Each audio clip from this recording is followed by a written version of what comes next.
everyone, and a very warm welcome from Austria. The SCORE team and I are very happy to welcome you to today's dissemination event of a strategic planning model for local authorities. I will just wait for a few more minutes and let people in from the waiting room, as everyone is very punctual today.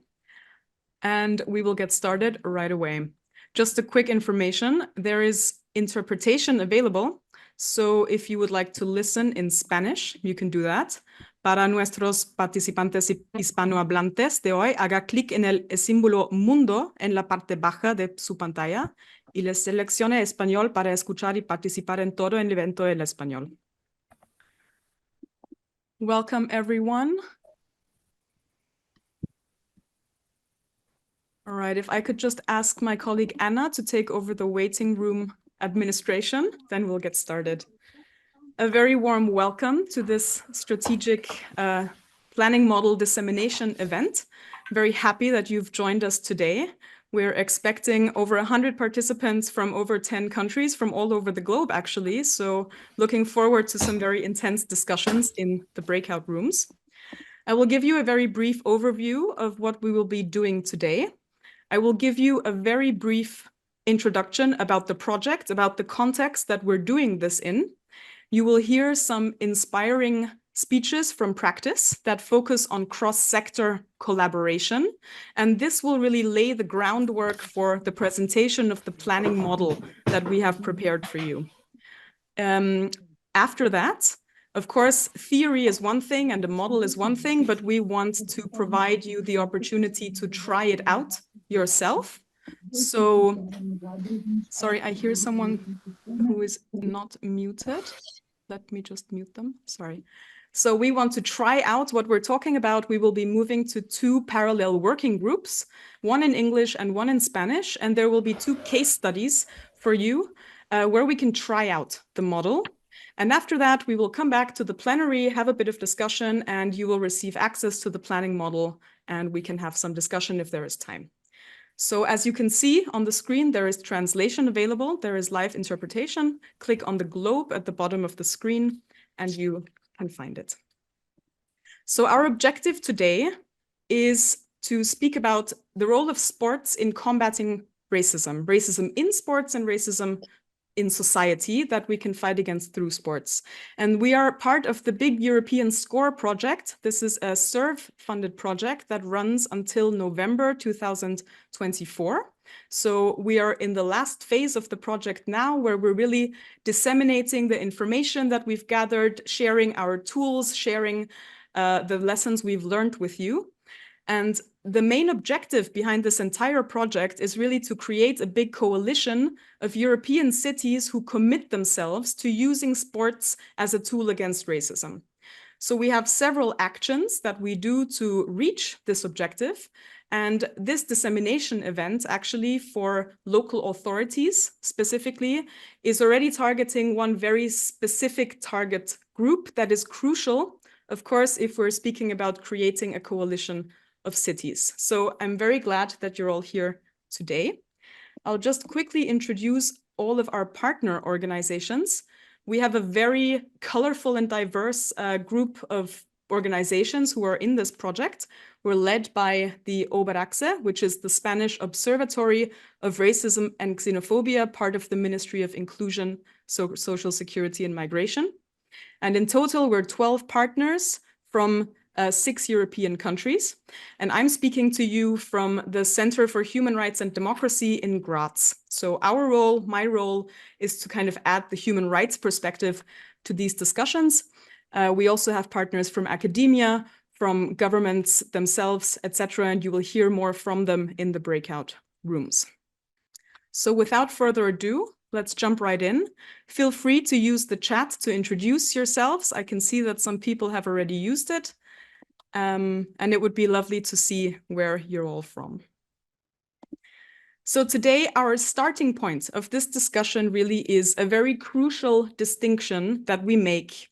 We're talking about racism, a very big subject, and racism does not only occur within the sporting domain, of course it does, It also is a tool, on the other hand, as a flip side, it's also a tool that can be used to fight against racism on a more societal level. So when we speak about fighting racism, we're always speaking about these two components: fighting racism in the sporting world and fighting racism in society through sports. Obviously, in this topic, discrimination is really the key, let's say, issue we're discussing. The question is, how do we stop racist discrimination?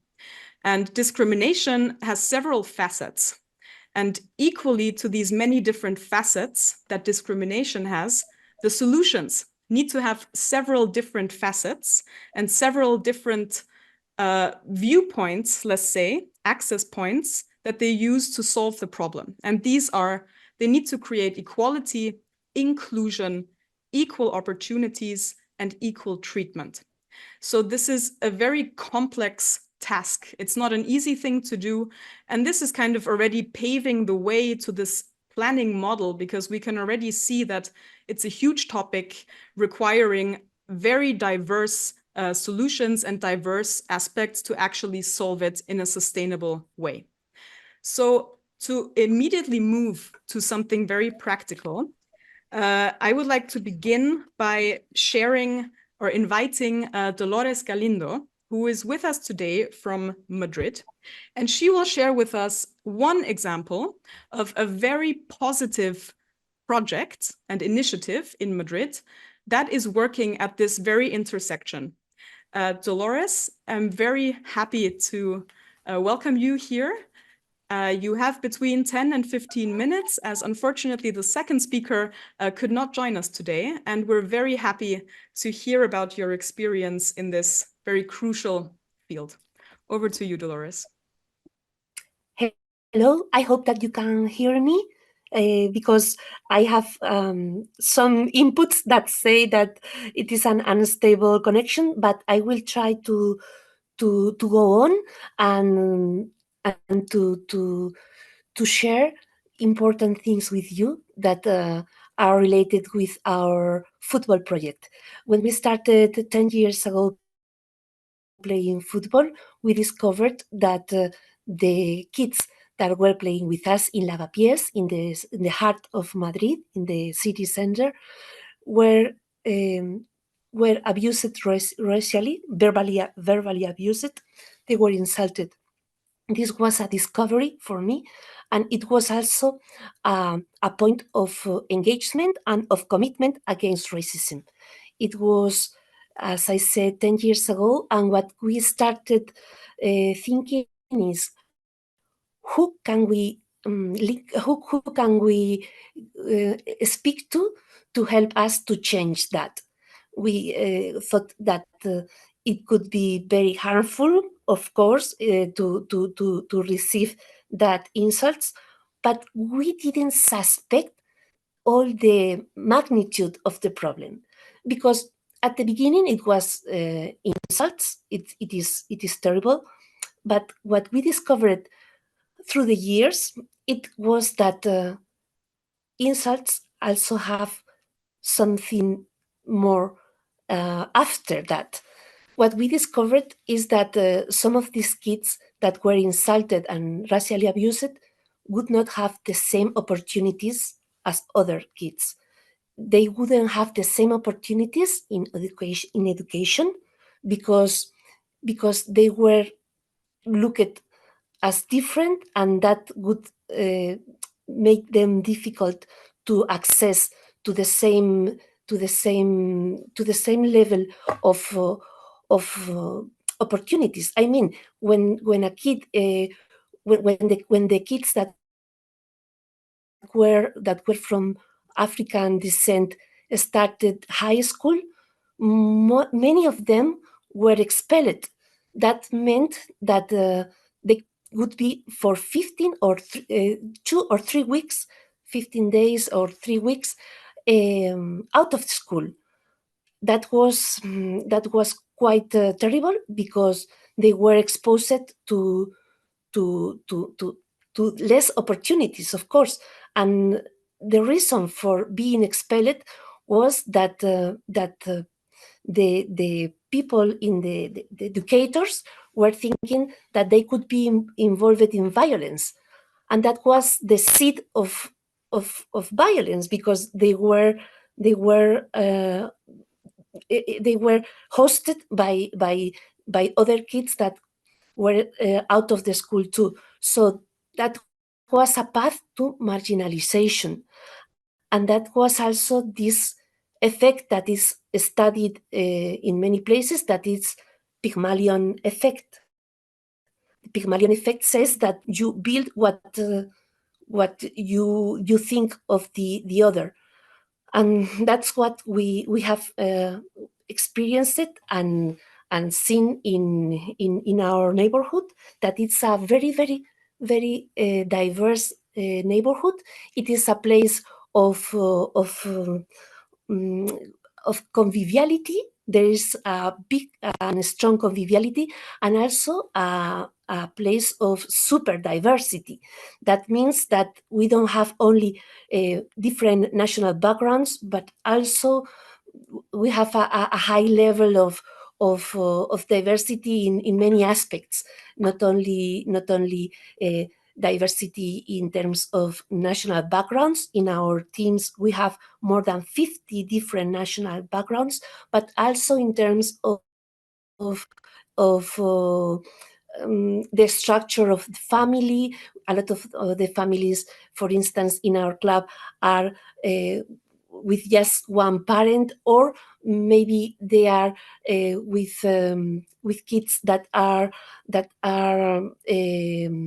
adopted.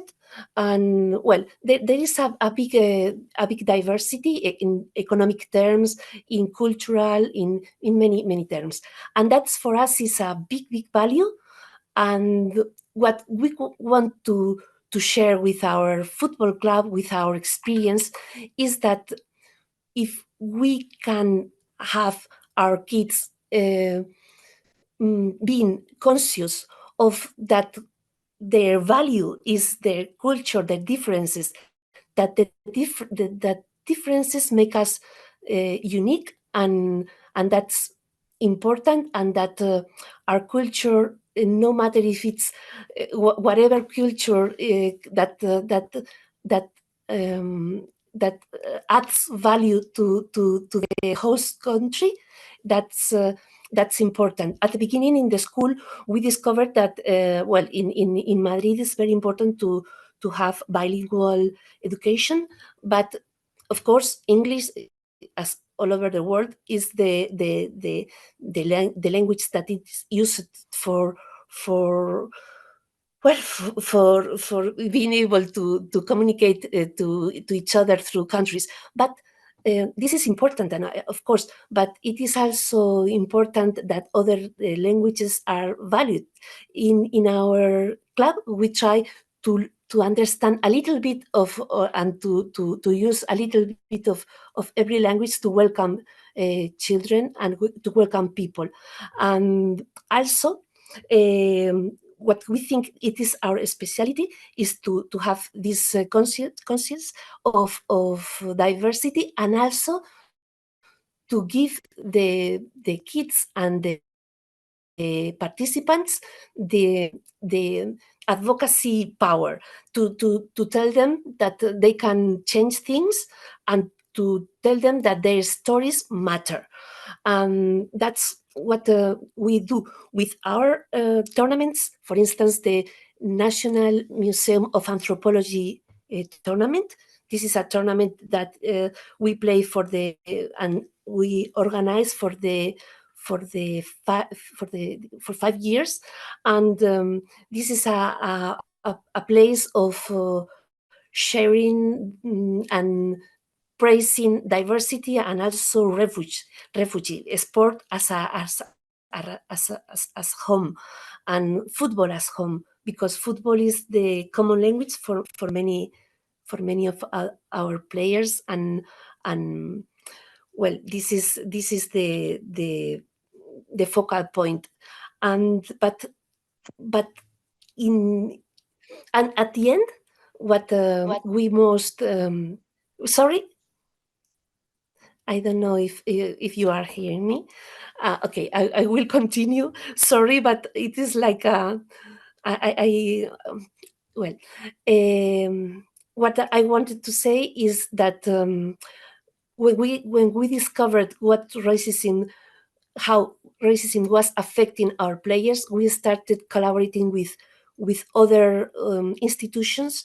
We started with organizations as Movement Against Intolerance in Spain, and then we discovered also that we could join international organizations as Football Against Racism Europe, and that was the beginning of something, because what we had experienced was not an isolated thing, that it was just something that we were trying to change, but it was something that it was looked with that was worrying other people, and that also could help us. They could help us to change things. That's how we started with campaigns, with Football People Weeks in 9 years ago.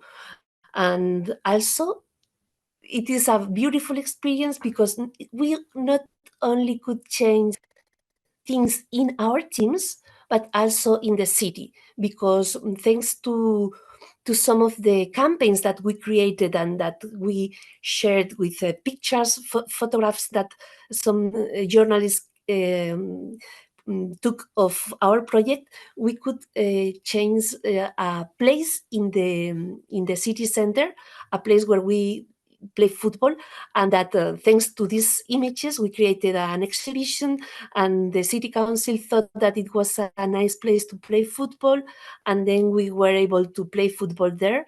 And it is a good example of how anti-racism, community organizations working together can change even the city, even the landscape, because in this place that's called Embajadores 18, we still play football.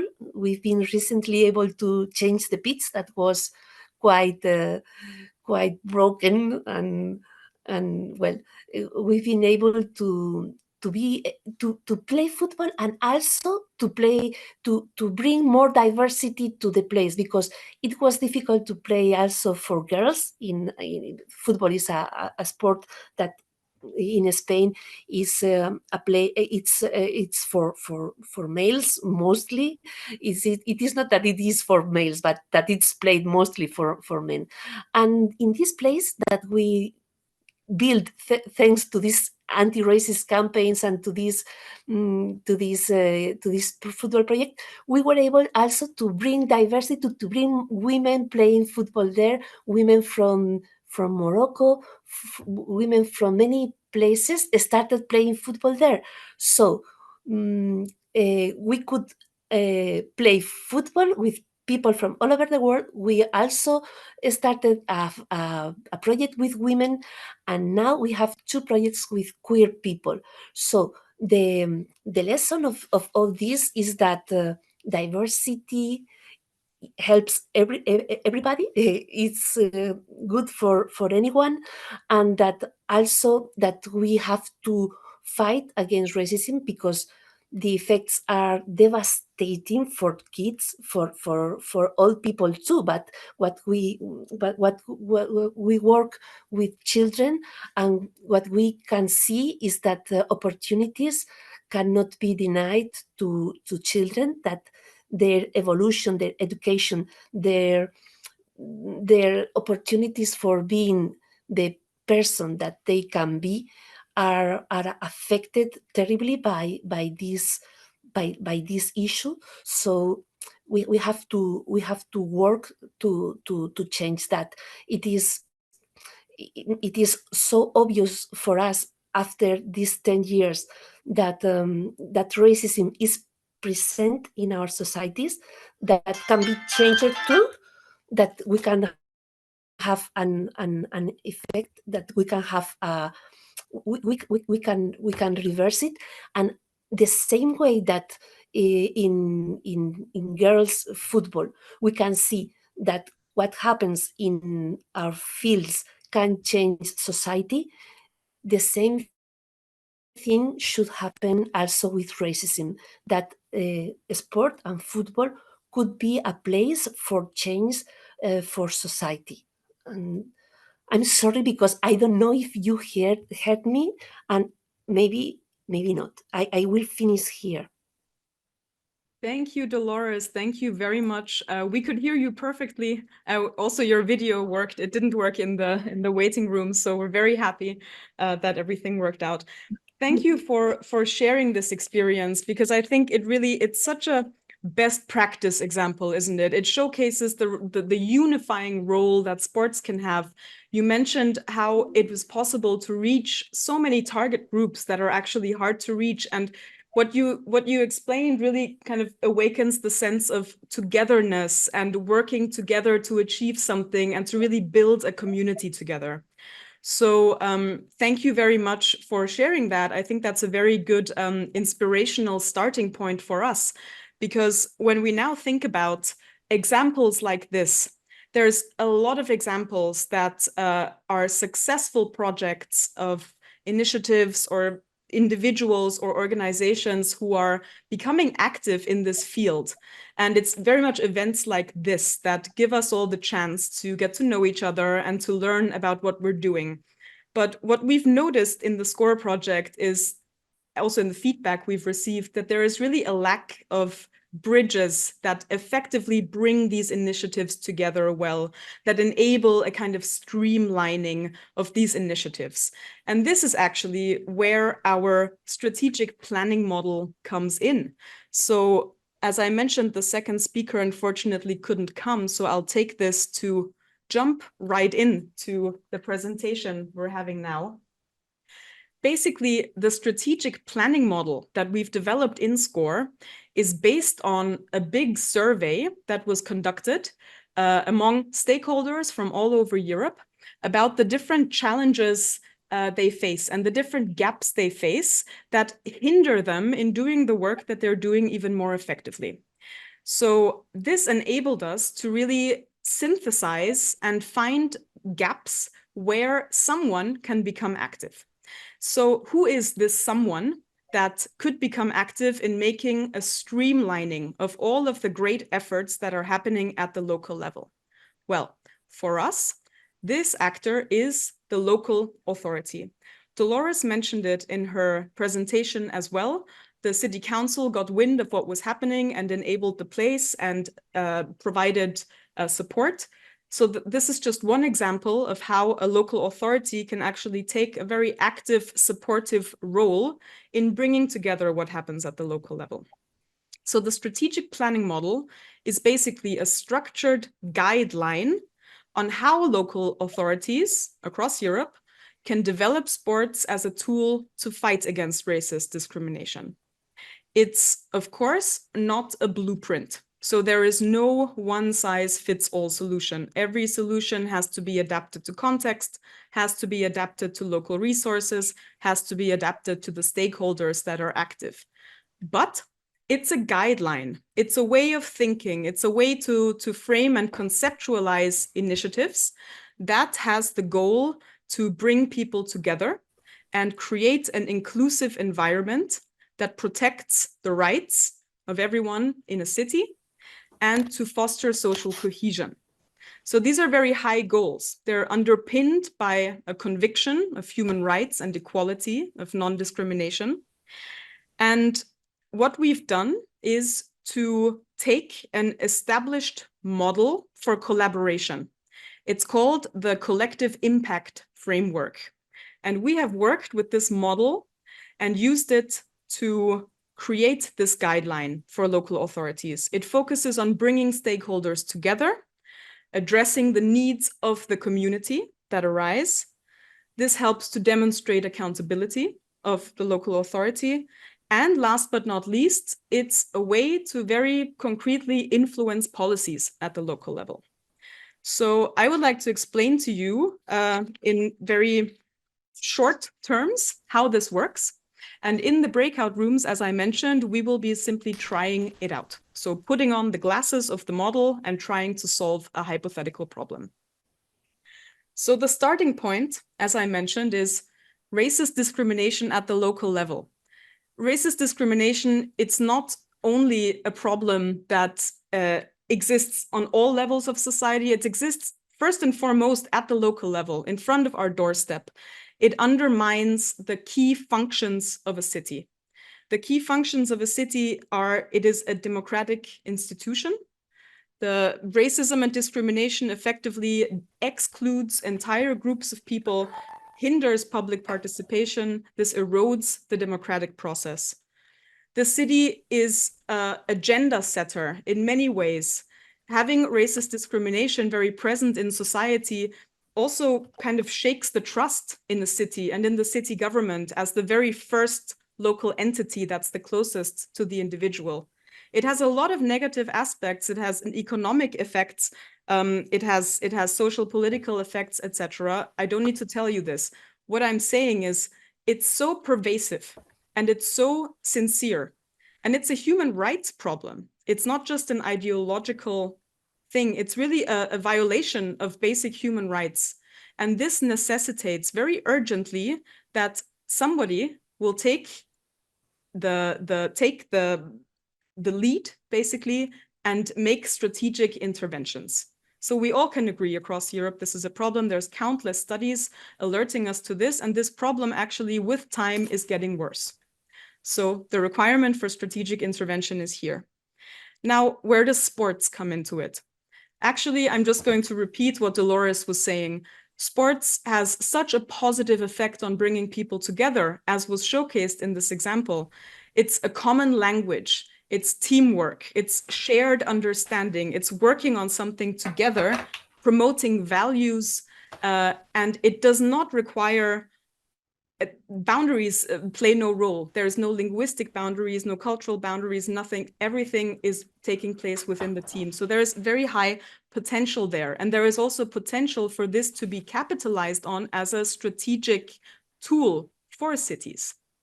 So it's cost effective in the sense that it's a long-term investment. It can help foster social inclusion. It also promotes public health. Of course, sports has a very good effect on all of our healths. And ultimately, the inclusion of people from all walks of society helps foster urban prosperity. So this is very much in the interest of the local level. There are a lot of people involved in the topic of sports and fighting against racism. And it's very hard for a strategic intervention to, let's say, include all of these actors because simply there are so many. So as I said again, there is no blueprint for action. What I would like to tell you, however, is that it's possible to cluster the stakeholders together and to evaluate and to establish that each stakeholder brings something very unique to the table. And this is the very underpinning of the planning model.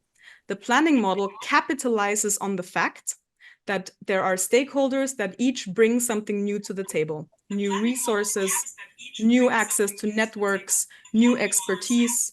Sorry, I'm hearing an echo of myself. All right, sorry. Everyone brings unique strengths to the table. And this is actually a key starting point for local authorities to become active and to make use of the many networks that they already have. Because very often it's the local level that has specialized departments, that has specialized events, that has specialized contacts, that already involve so many of the local actors that exist. And for many actors, the city is already a partner in their activities. So to briefly touch on the different stakeholders that the SCORE project has identified and that we cater our strategic tools to, we have local authorities, as this event is about. We have social and civil society organizations, so NGOs. They play a very important role in establishing contact to the target groups, to the victims of racist discrimination. We have professional and amateur sports organizations. Of course, they are the arena of sporting events. They organize events. They coordinate sporting efforts together with athletes. We also have universities and research centers who often provide the very evidence that underpins a lot of activities that are being undertaken by social and civil society organizations, for example. And of course, we have a lot of individuals who become active, who go to public places, who try and bring people together. But this is not everyone. There's way more. There's the media, there's parents, there's coaches, there's businesses, there's faith-based organizations. So I could go on about this. The point is that the opportunity to become active for a local authority in bringing these people together is very evident. Local authorities have a commitment under international human rights standards to uphold the laws and to uphold the well-being and guarantee human rights to the inhabitants. They have local knowledge, and they have the ability to mobilize resources and networks. By the way, this is always a short version of what you can read about in the model. So the model is basically an elaborated version of all of this that is catered to local authorities directly. I'm just giving an overview. Why are local authorities leading organizations? Why? They do not have to reinvent the wheel. And out of all organizations and stakeholders that I have listed, they are actually in the best position to take the lead. They have competencies, they have know-how, they have knowledge, they have authority, they have the ability to allocate funding and resources. They are in very strategic and international positions to forge partnerships, to build collaborations, to join coalitions. They are in the position where they can lead community engagement campaigns and support grassroots initiatives. And crucially, they develop local policy. They develop and influence local infrastructure and the local legal landscape. So this is something that other organizations don't have, this political and this administrative influence. So you're probably wondering at this point, how should a local authority with all these stakeholders implement this framework? How is this possible? Well, I will explain to you the tenets of the framework, and I hope that I can show you that actually they should keep doing what they're doing, just through a different lens. The lens is the so-called collective impact framework. This is a framework that comes from management and consulting. It's been used for peace building and conflict resolution, and it fits very well the goals that we have here, because it's basically a conceptual framework we can use to tackle very complex social problems, like racism and racist discrimination. It requires one organization to oversee the efforts, and it has 5 key dimensions that guide our thinking. So remember, this is not about following 5 steps. This is really a framework that should help us think along different lines. And these lines are cross-sector collaboration, so bringing people together from different disciplines, from different sectors, from different organizations. The second is a shared agenda. This emphasizes the importance of making sure everyone is on the same page. Any initiative can be successful if everyone is working towards the same thing. The third component is mutually reinforcing activities. So what activities can be taken that maximize the impact of other activities that are already happening? And common measurement. What are the goals we are working towards, and how do we measure them? How do we make sure that something is successful? And how do we make sure that something that is successful can be repeated? So to summarize this, these are ways with which to approach problems. We can ask ourselves, who are stakeholders that are involved, that should be involved? How can we make sure they are on the same page? How can we create activities that already maximize what is happening? And how can we create measurement systems that are the same for everyone, that everyone agrees on, that help us make sustainable initiatives. And the organization that should take, in our opinion, the leading role in this and be the backbone support is the local authority, based on the slides I showed you before, based on their competencies and based on the fact that these competencies already exist and they do not have to reinvent the wheel. So this, as I mentioned, is not a blueprint. It requires adaptation, but it integrates very seamlessly into what local authorities are already doing. And I'll explain to you how. You're probably familiar, or very sure you're familiar with the classic policy cycle or project cycle or decision-making cycle. This is basically a, let's say, systemic approach that organizations, that governments, individuals use to create projects.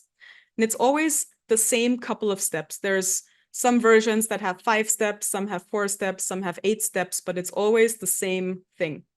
There is a phase where you are defining a problem. There is a phase where you are planning an initiative. There is a phase where you are implementing the initiative, and there is a phase where you are evaluating the initiative. So if you think about your own work and the way that you maybe apply for funds or that you argue and negotiate for a new initiative, it's usually associated with this cycle. So local authorities are not exempt from this. Local authorities in policymaking use the same cycle. It's argumentation, planning, implementation, and making sure there is sustainability and lasting impact. So what we've done is basically, we have taken the 5 steps of the collective impact framework and we've applied it to each of these steps of the policy cycle. So what does this mean? When we are in the planning stage, stage 2, for example, we're planning a project, we're getting together stakeholders, we're getting resources. This model suggests that we consider the 5 dimensions of the collective impact framework when we are doing this. So I will explain to you now, per stage, how the collective impact framework adds to the stage, and then to make it very practical, we will move to the breakout rooms. And this will be the opportunity where we can try. So as I mentioned, the components are bringing stakeholders together, having a shared agenda, measuring progress, ensuring inclusive communication, making sure the measurement systems are the same, and having a backbone support. Phase 1. Imagine yourself in your job and you have found a problem, and now the question is, what do we do about the problem? So this is the phase where usually in the policy cycle we identify issues and we find potential solutions. When we're using this collective impact model, we should think about the following things, because we're talking about promoting collaboration, right? So who are the meaningful stakeholders we can include in this? Who is already doing something? Who knows something? Who could help? How can we make sure that they're all working towards the same problem, creating a shared agenda? How can we build consensus? Usually a good way is to establish formal agreements, to make groups, to bring groups together, working groups, for example, to establish a shared definition, a shared goal, to formalize cooperation agreements, and to make sure that the leading party, so in this case, the local authority, has a good overview over what is already happening. These are some steps that the collective impact model adds to what you would usually do in that phase. Now, for details, there's about 8 pages of different strategies in the model. So I won't go into concrete strategies. I will just tell you per phase what the model adds. So here in phase 1, the model really adds the focus on external stakeholders, on collaboration, and on finding a shared agenda, finding common ground in the activity that we want to do. Stage 2. Planning and foundation. Imagine in your work, you have now established what is the problem, what is the solution. You know who the people are that you're working with, and now we need to develop a very strategic plan for action. Well, in the collective impact framework, the first thing we should be doing is to leverage the collective knowledge that is there. So see who has which contacts, who has which resources, who has which successful practices maybe, who has which sources of funding. And these can be put into a strategic action plan. It's important in the planning phase to establish, sorry, I'm just seeing in the chat that the Spanish interpretation currently is not working. Can somebody please confirm? It works? Okay, all right, it works. Perfect, thank you, sorry. The importance of finding collective... Sorry, ahora sí se escucha, perdona, sí. No importa nada, gracias. Common measurement systems, making sure that everyone is on the same page, what they're working towards, is a very crucial step of implementing the collective impact framework. Deciding to implement training activities in case someone is not yet on the same page or somebody needs training. So here's the importance of capacity building that becomes very prominent. And finally, allocating resources among stakeholders effectively to make sure that everyone can do their part. And because obviously racism and discrimination is a human rights problem, what's very important is to include the voices of marginalized groups and the people we're talking about in this process. So this actually goes through all of the things that the collective impact model adds. It's always talking with people and not about people. So as you can see, the collective impact model here also, again, widens the view maybe a little bit of what is usually done in this phase and adds some collaborative aspects and some new aspects about measurement and about resources and collaboration. Step 3, implementation. We're implementing the project, we've planned everything. What does the collective impact model add?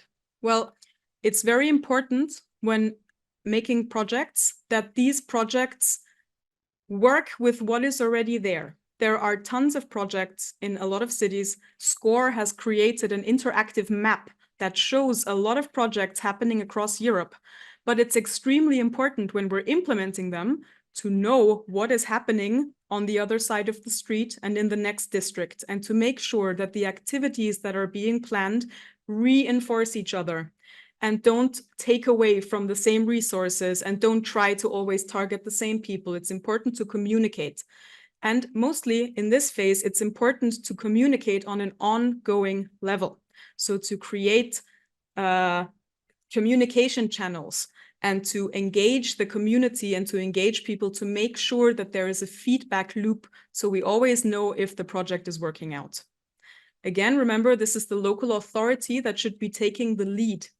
It doesn't mean that the local authority has to do all these things, but the local authority can effectively delegate and can effectively lead the coordination efforts. The final step of the policy phase is to ensure the long-term success. And this is where we are coming back to the shared measurement models that we spoke about. It's important to have shared visions of success and the best way to have indicators, concrete indicators that show us if a certain goal has been reached, and if not, that will give us basically the justification and the argumentation basis to improve something. Also, when we're talking about sustainability, after a project is finished, it's very important to ensure that stakeholders are still committed and still collaborate. So it's important to have ongoing partnerships, to not simply end a project and never contact each other again. So again, here, the collective impact model focuses on the fact that collaboration is key and that we need shared goals and shared systems that keep the momentum running. So this was a lot of information. I want to highlight one more aspect, which is that we're not here saying, you know, local authorities do this And we're just going to assume you know how to do this internally. So obviously, this involves some internal processes in organizations as well that must be taken into account before a leadership role can be taken. So how can we operationalize this local authority leadership effectively? It's important to have clear financial frameworks, clear governance frameworks, to have very transparent communication internally, to do internal capacity building, and to also have monitoring and evaluation processes in place internally. So really within the city administration. Again, all details about how to make a budget, how to deal with challenges, how to convince city departments. It's all in the planning model. This is just an overview. So to sum up, what does this planning model add? This planning model is a guide to action. It's not a blueprint. It's a guideline that helps us to think. It enables local authorities to take the lead in combating racism in sports and through sports. And it's guided by a framework that is basically like putting on glasses when you're already planning a project. So it's just a little additional viewpoint. The strategy as a whole, this planning model, it outlines very actionable strategies for local authorities so they can develop a joint mission, they can build partnerships, they can measure progress, they can promote communication, and they can take on the leadership role. So as I mentioned, we have a lot of bullet points that are concrete actions of what can be done and how to do it. But the reason I didn't want to present this in a way that I tell you all the strategies and everything that works is because it's a lot better and a lot more fun also to try and apply this to different cases. So we have planned for you 2 breakout rooms, one in English and one in Spanish. They will take about 50 minutes. So we have a lot of time. Each breakout room has a hypothetical case study, a problem that we've all noticed happening, that every stakeholder has faced.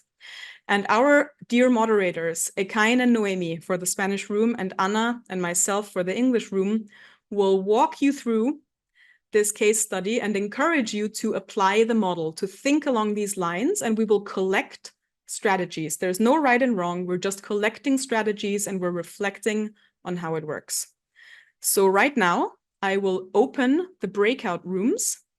You will receive a little pop-up window on the right side. And if you don't receive it, please, at the bottom of the screen, you see 3 buttons, more. And there you can choose the breakout rooms. So I will set the timer now for 50 minutes. I will open the rooms. And now you should have received either a pop-up or please, at the bottom of the screen, go to the breakout room option. Hi, everyone. Welcome back. Just give me 1 second while I'm struggling with my different PowerPoint presentations. I hope you had a good time in the breakout rooms and that you found it beneficial to kind of guide your thinking. I see Noemi is already smiling. She was moderating the Spanish group. Let me just ask, because the next point here is to present the outputs of the breakout rooms. Is there a preference which group would like to start? Would you like to start, dear Spanish group, or should we begin? Como as you wish, Wanda. We can start. Again, I don't know if it's possible to share the presentation. Maybe we can do some mix because we have been working in Spanish, but as we know, we have also or we don't have translation from Spanish to English, or yes, I don't know. Well, Again, ¿quieres empezar? Empiezo yo, como quieras. Tenemos traducción, ¿verdad, Wanda? Do we have translation? There is translation, so okay. To all the English speakers, please go to the bottom of your screen. There's a globe symbol, and you can select English to hear the Spanish group in English. Noemi, igual tenemos un problema con mi audio, con el eco y con el... No sé Vale. si quieres te apoyo en alguna cosa. Vale, perfecto, no hay problema. Bueno, no hemos podido acabar todo. Vamos a empezar por el final, pero hemos podido abordar los tres primeros dimensiones del marco.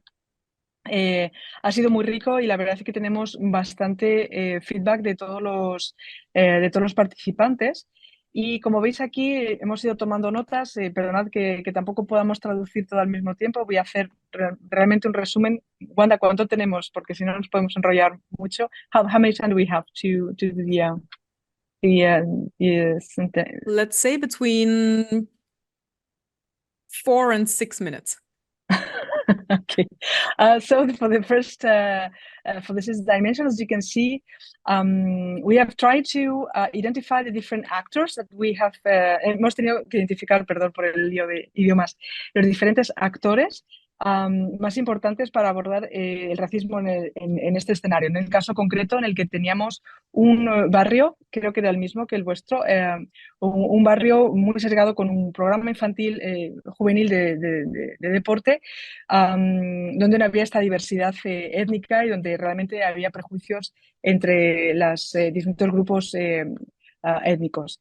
Y entonces, la primera cosa que hemos hecho ha sido identificar las diferentes actores.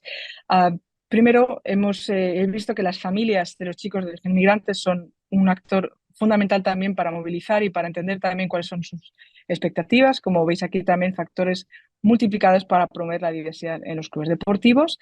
Hemos visto también que los centros educativos y las familias dentro de centros educativos son importantes. Aunque estemos hablando de un club deportivo, estamos también hablando de edad escolar y su trabajo es muy importante también para recepción de las acciones de clubes deportivos, para la sensibilización, para orientación a becas del alumnado, la atención a los AMPAs, a los grupos de familias y de padres y madres.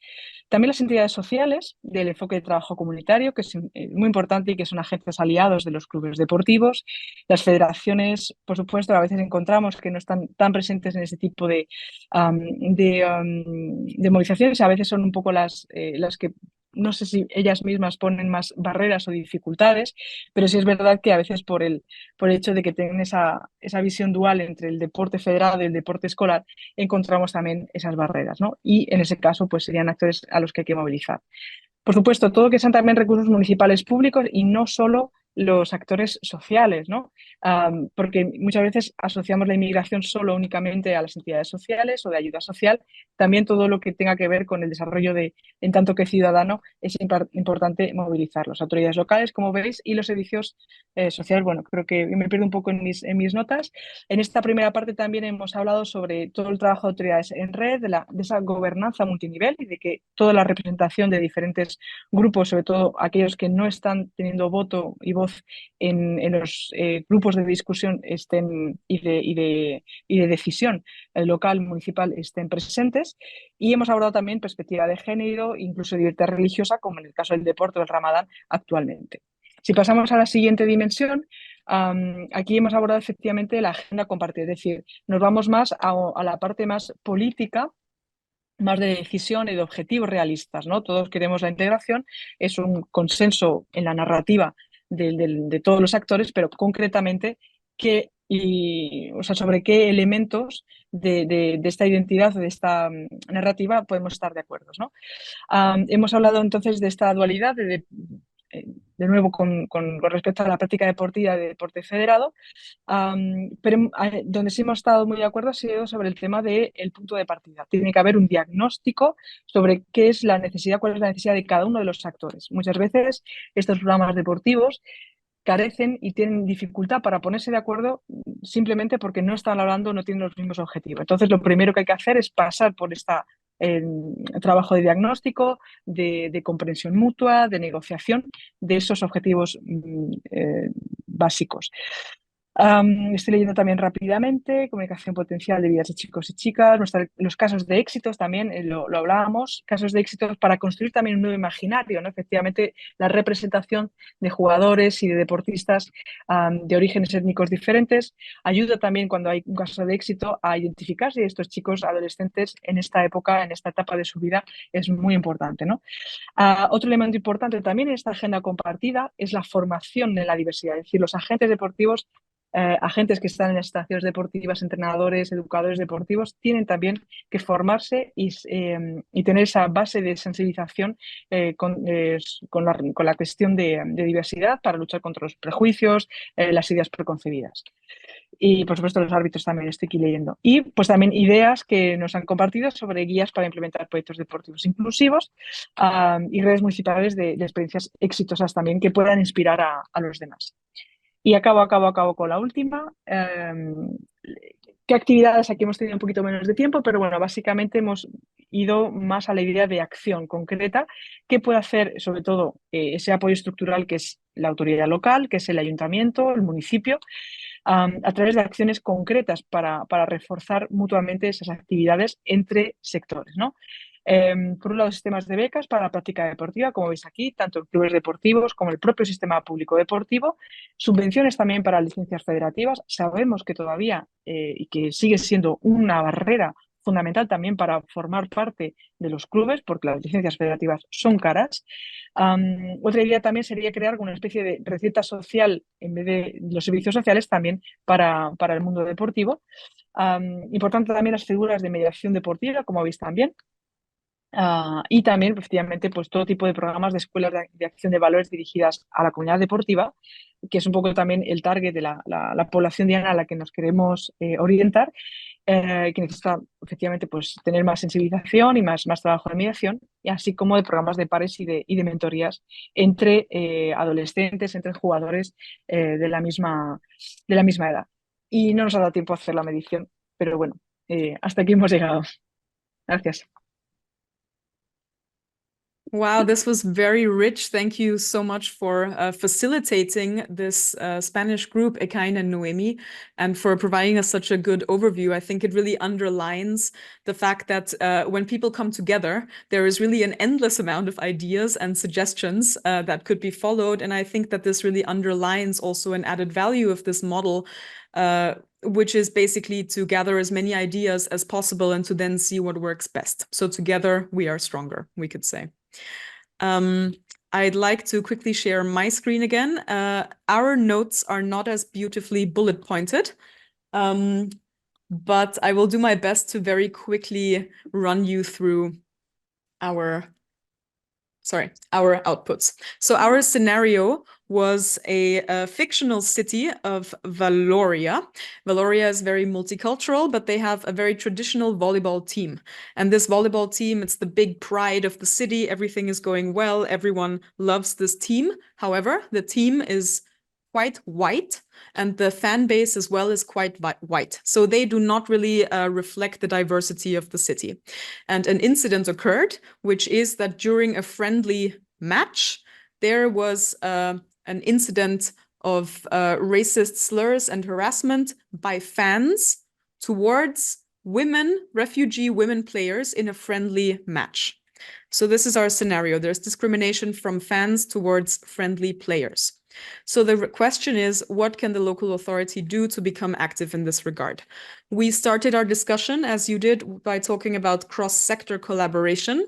And we really saw that there's a whole range of actors who are important here, starting most importantly with the team itself, the fans that are the affected group on the perpetrator group on the one hand, but on the other hand, also the other fans who are kind of involved in facilitating the behavior among fans in general.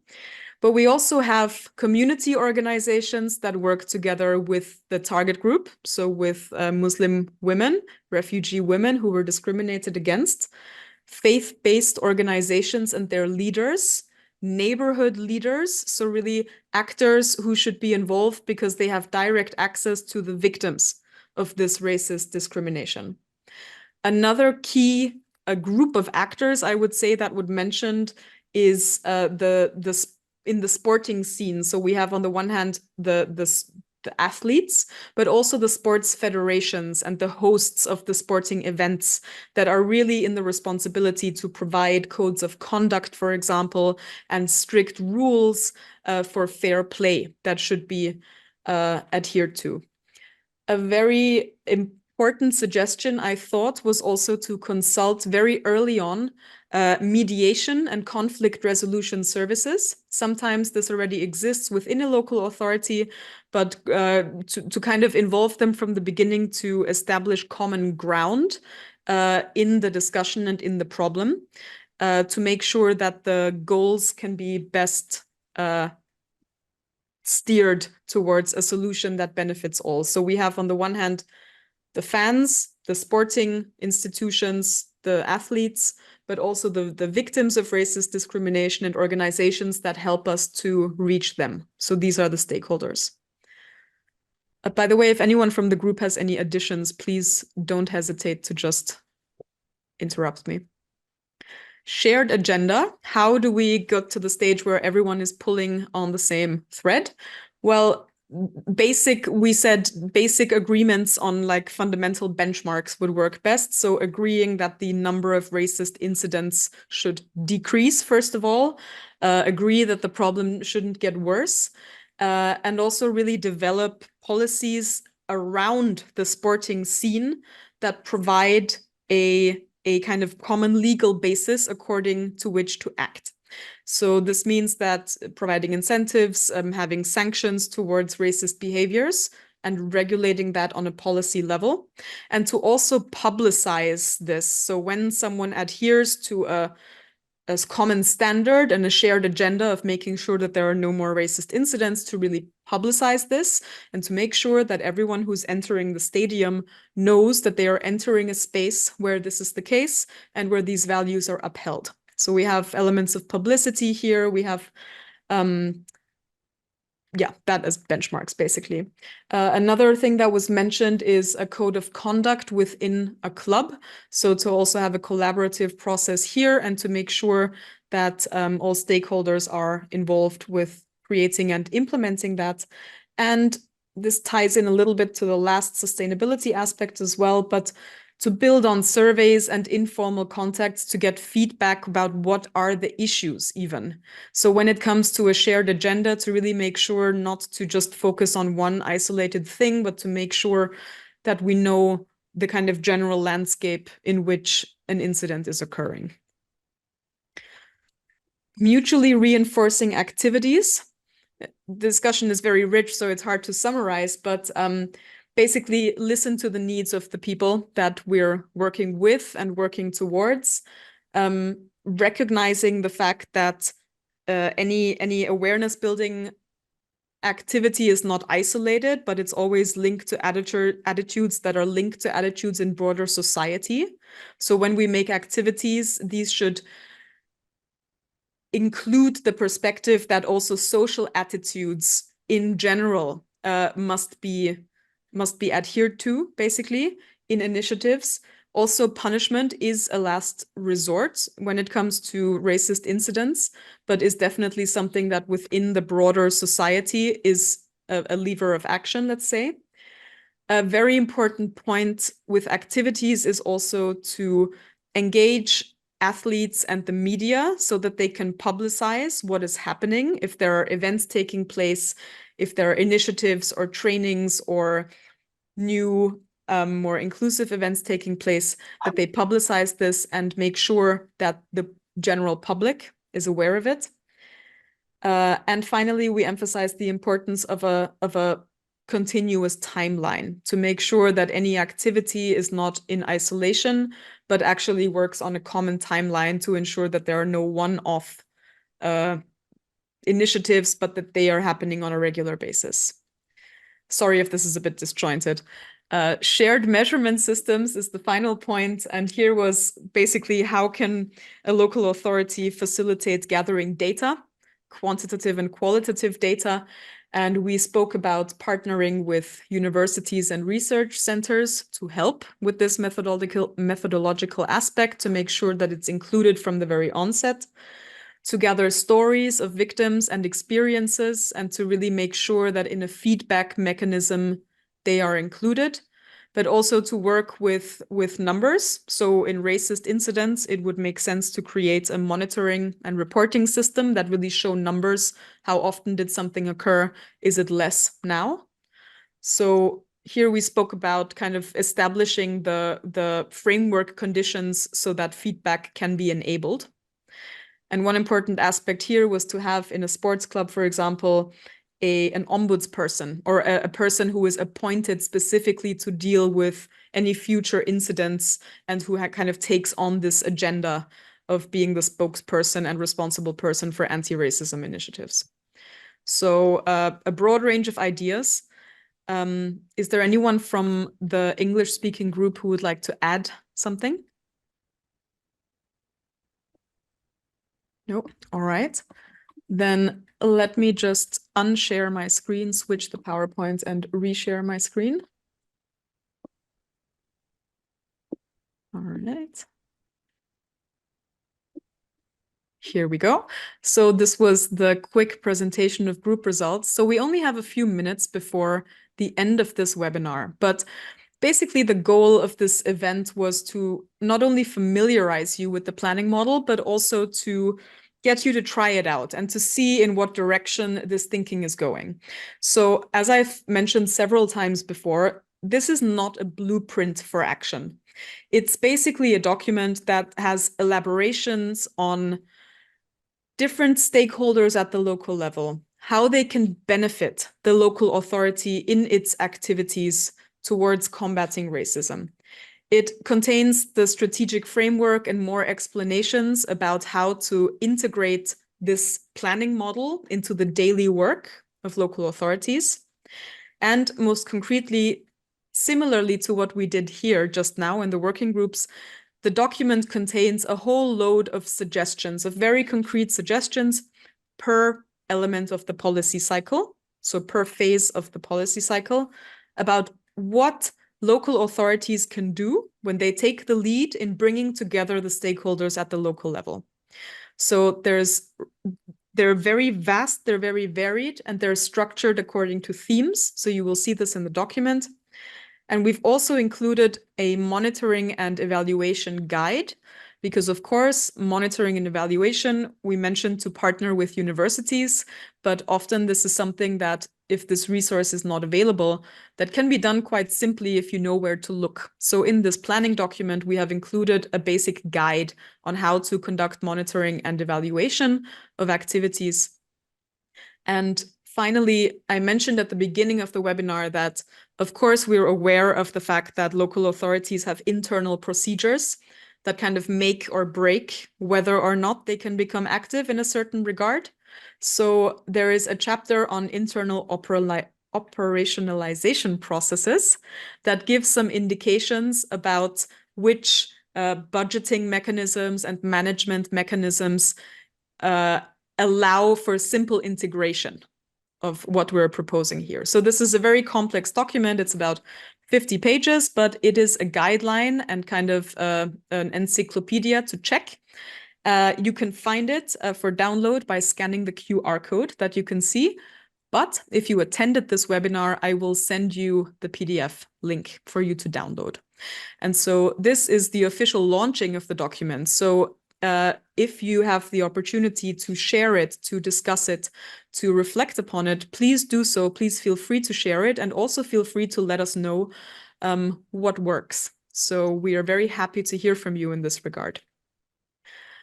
Let me end by showing you what the next steps are in the SCORE project. So as I mentioned, it's this big EU project that has the very modest goal of creating a European coalition of cities that are committed to taking sports up as a tool against racism. This was one of the first capacity building events targeting specifically local authorities. Next, on the 23rd of April, we will have another online event, which is the presentation of a practical guide for preventing racism through sports. This doesn't have local authorities as a target group, but is more broader and also goes in a different direction. So we have this. And on the 23rd of May, we have the role of sports institutions and organizations, professional and amateur, in the fight against racism in the sports field. So we have some exciting things coming up. To stay involved and to stay in the loop, I would kindly invite you to subscribe to the SCORE newsletter. Don't worry, it comes irregularly, so not once a week, but when something is happening, you will receive it, and it contains the direct registration links to all of the events. So I'd like to thank you all for joining us today, for being so active in the working groups. I'd like to thank my colleagues from SCORE, Noemi and Dekain, for facilitating the workshop session. I'd like to thank Anna Carolina for facilitating the English-speaking session. And most of all, a thank you to all of you who participated and who are really giving life and energy to our project and to our models. So without you and without all your initiatives and inspirational practices, SCORE could not do what it's doing. So we want to build bridges, we want to bring people together, and we hope that also this event contributes to that goal. So thanks a lot for joining. Have a lovely afternoon, and you will receive a follow-up email from me within the next hours. Thanks a lot. Thank you very much, Wanda. Thank you for an enormous job. Thank you. Amazing. See you. Thank you, everyone. Goodbye. Have a good Bye. Thank you very much, Wanda. Impressive, absolutely. Thank you for a wonderful workshop and all the things you've presented and what you've said. So thank you very much and have a wonderful afternoon. Bye. Bye.